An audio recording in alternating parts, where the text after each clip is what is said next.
Muitos crimes sem solução, muitos. Eu não vou ficar falando os números aqui, eles estão disponíveis e podem ser facilmente encontrados. Basta você dar uma bingada. Eu uso o Bing. Adoro aquelas imagens que ele apresenta em cada pesquisa, mas claro, também uso o Google. Voltando aqui, considerando a quantidade de crimes sem solução, você acha que existe crime perfeito? Crime que não tem jeito de solucionar? Não, não existe. O que existe é crime mal investigado. Nós vamos falar disso agora. Meu nome é Sérgio Linares Filho, eu sou perito criminal e administrador do CDP Brasil em São Paulo. Esses são os 2 minutos de perícia. Vamos considerar a seguinte sequência de acontecimentos.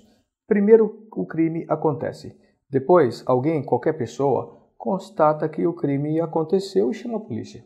Terceiro ponto, a polícia chega ao local, confirma que o crime realmente aconteceu e, nesse caso, ela isola, passa a preservar o local e informa a autoridade policial, a autoridade responsável pelas investigações. Quarta etapa, a autoridade chega ao local e analisa os elementos resultantes do crime e, finalmente, requisita a perícia. Quinta etapa, a equipe de perícia chega ao local e elabora os exames.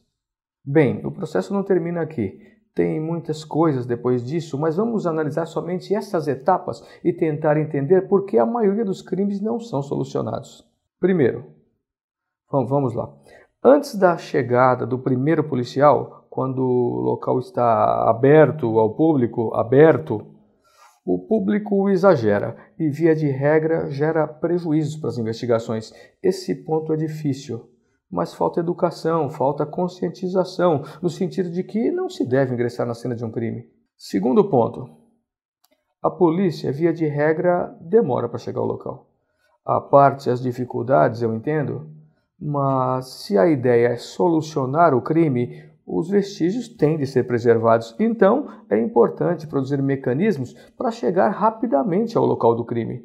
Não tem outra forma. Terceiro ponto. Não é sempre que a autoridade policial comparece ao local de um crime. Eu estou falando em termos de Brasil. Isso é extremamente complicado, porque quando ela não comparece, ela também não requisita os exames adequadamente, porque não tem como fazer isso, afinal, ela não está vendo os elementos resultantes do crime. Como vai requisitar exames com o mínimo de direcionamento? Isso pode dificultar ainda mais as investigações. Finalmente, os peritos devem responder aos questionamentos da autoridade policial, aos quesitos formulados. Na medida em que esses quesitos foram mal formulados, ou ainda pior, nem foram formulados, como vão ficar esses exames? Elementar, muitas vezes não vão produzir resultados que auxiliem efetivamente nas investigações.